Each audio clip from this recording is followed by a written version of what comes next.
Victor Cray ran 11 years of arrangements out of Bay City on one principle. He was never in the room when things happened. He arranged, he fixed, he disappeared. Then his daughter knocked on my door. The federal warrant on Cray was 3 weeks old and covering 5 states. Senator Harwell was heading for trial, and somewhere outside the city, Victor Cray was building his next arrangement, this time without Bay City underneath him. The woman who changed that was 29 years old, walked everywhere on foot, and had spent her life watching her father make problems disappear. She had a different kind of problem, and she came to me.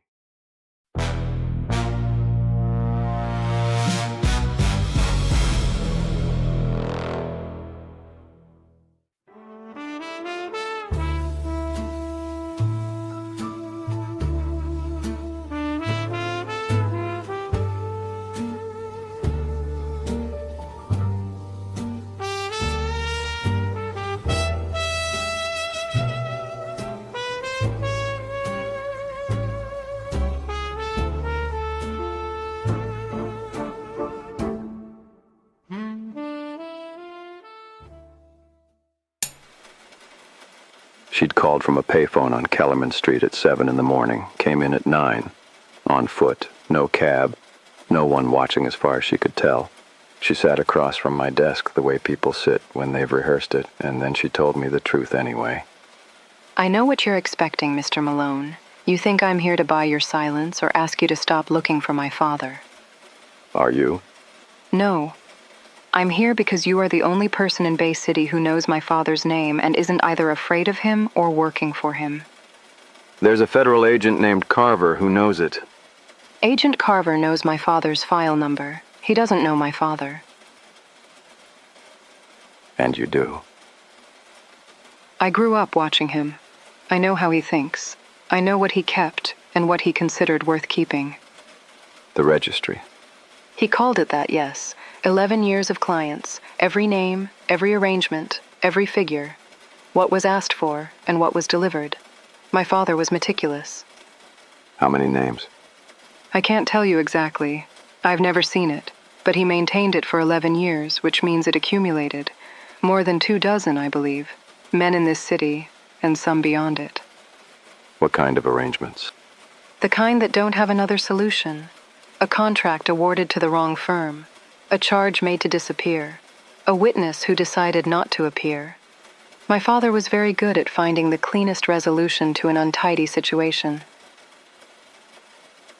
Thomas Delacroix was an untidy situation.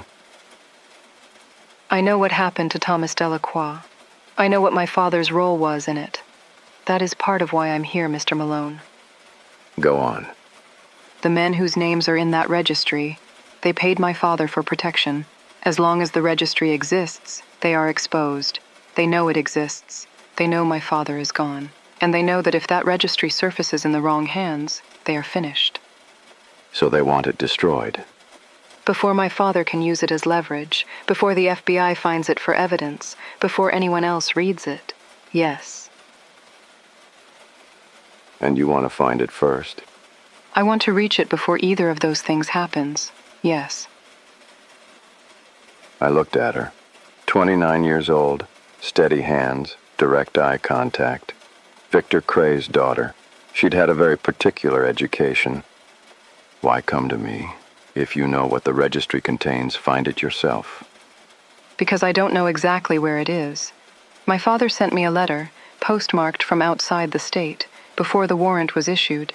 He told me the registry was safe and hidden. He didn't tell me where. He didn't trust you with the location. He trusted me with the fact of it. The location was a separate precaution. He always kept things in compartments. He had reasons. What did the letter say exactly?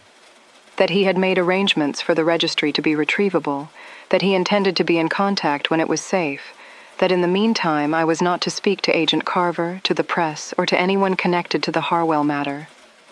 He told you to stay away. He told me to stay safe. Those aren't always the same instruction. But you're speaking to me.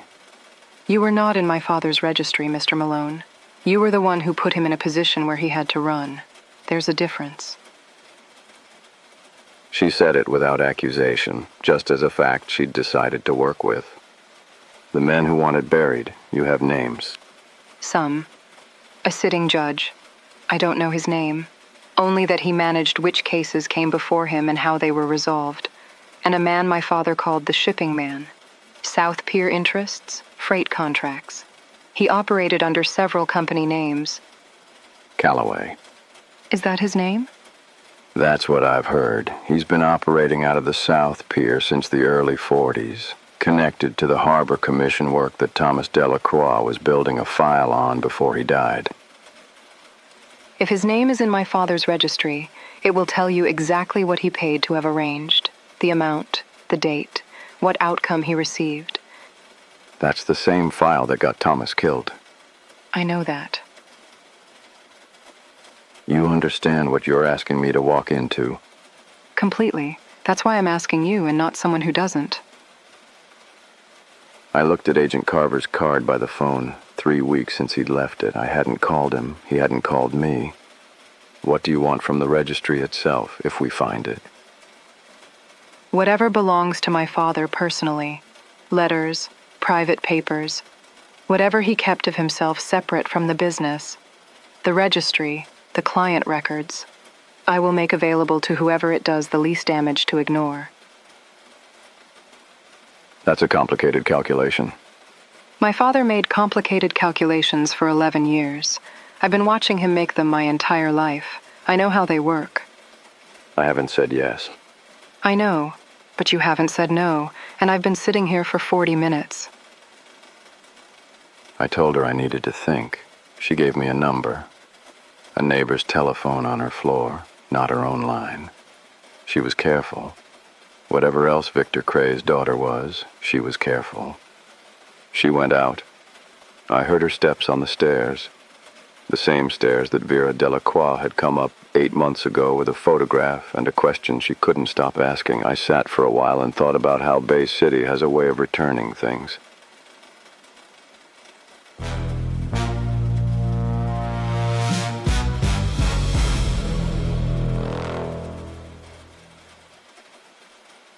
I called Bryce.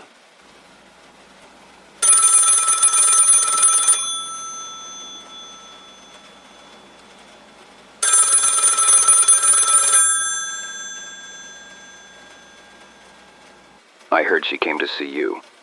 You heard fast. I keep my ears open. What does she want? The registry, before Carver or the clients get to it. She tell you what's in it? Enough. A sitting judge. A man named Calloway. South Pier Freight. Calloway. You know him. Of him. He's been in Bay City since 42, 43. Freight, shipping, pier leases. The kind of man who doesn't appear in the Gazette and considers that an achievement. Cray's registry could connect him to the Harbor Commission contracts. The same work Thomas Delacroix was building a file on. If Calloway's name is in that registry, Frank, men like that do not wait for discovery. They move first. I know. Be careful. I'm always careful. No, you're not. But now would be a good time to start. He rang off. I put the receiver down and looked at the card again. Then I put on my coat and went to Kellerman Street.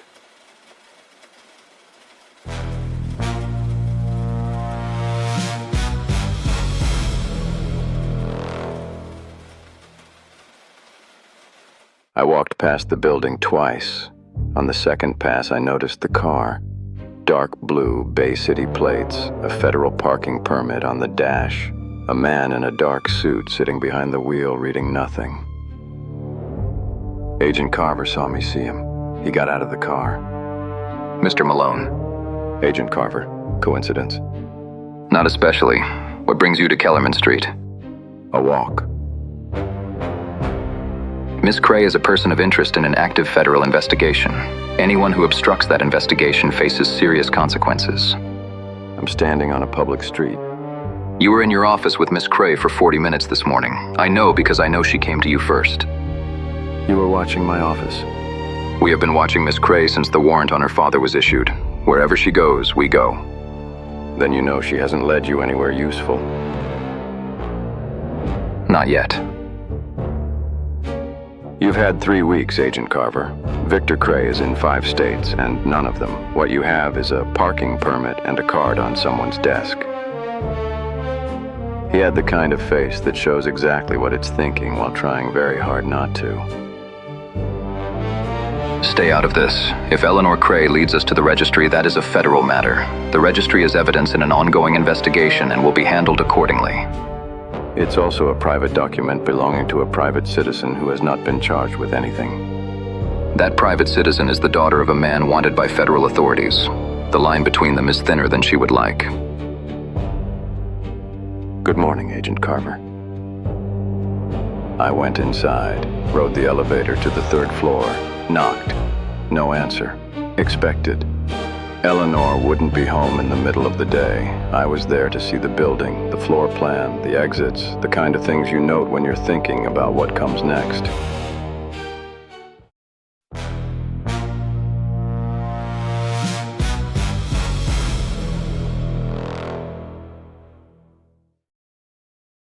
The thing about men like Carver is they mean exactly what they say, and they also need exactly what they don't have. He'd been sitting in that car for 3 weeks watching Eleanor Cray's building and getting nothing. He needed the registry, and Eleanor was the only lead he had toward it. Which was precisely why she'd come to me instead of him. Back at my desk by 3, rain starting up again, I thought about the shape of what Eleanor had described. A registry built over 11 years covering 24 clients across Bay City and possibly beyond. Victor Cray had built a private infrastructure around other people's worst decisions. The Harbor Commission thread from Thomas Delacroix's case, Callaway's freight operations, the pier contracts, the money Thomas had traced before he died. If Callaway's name was in the registry, it was the second half of Thomas's file, the part he never reached. The question wasn't whether the registry was real. A man like Cray wouldn't run 11 years of work on trust and memory. He'd have written everything down because written records are leverage, and leverage was the entire product. The question was where he'd hidden it, and whether Eleanor's letter was the only thread that led there.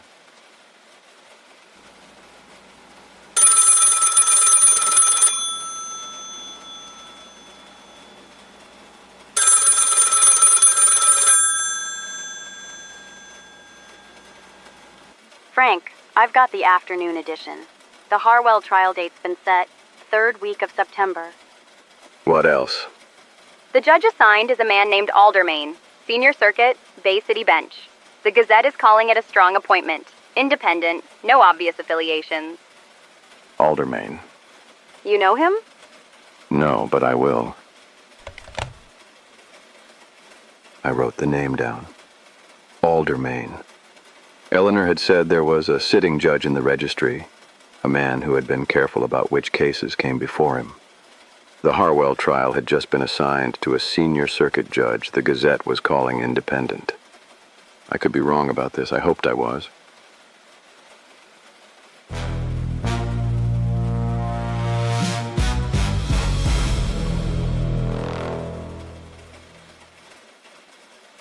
She called at 8:15, the neighbor's telephone, the number she'd given me.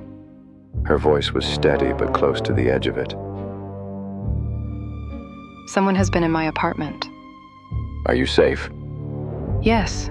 I came home 20 minutes ago. The door was locked, my lock properly closed, but someone had been inside.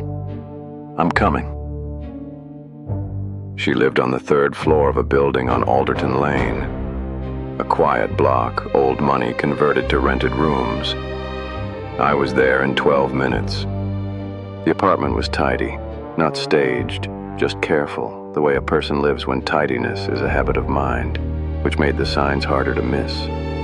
A drawer not quite closed, a book shifted from where she'd left it, someone professional, working fast. What did they take? Nothing I can identify, but they went through everything. Letters, documents, anything written? I don't keep anything here that matters, Mr. Malone. My father taught me that. Who knew you came to see me this morning? No one. I told no one. I walked from 3 blocks away. Someone was watching anyway. or watching you. She said it quietly, not as an accusation, just as a possibility she'd already considered and filed away. What did they think you had? They think I know where the registry is. They're right that I'm looking, wrong that I found it. Carver? Possibly. Or the clients. The difference matters. It matters because Carver wants it in evidence. The clients want it gone. And my father's personal things become irrelevant either way. Do you have somewhere to stay tonight? Not here. I have options. Use one. Don't take a cab. Walk and transfer. Don't call from your own building. Mr. Malone, I'm Victor Cray's daughter. I've been doing this since I was 16. She gathered a few things with the quick efficiency of someone who had practiced exactly this. A coat. A small case that had been packed and waiting by the wardrobe. Whoever searched the room had missed it. Eleanor. Yes? I'll find the registry, whatever it takes. The personal things get separated from what goes to the DA. I can't promise more than that. That's more than anyone else has offered. She went out. I stayed 10 minutes longer, looked at the closed drawer, the moved book. Whoever they were good, fast, methodical, looking for something specific.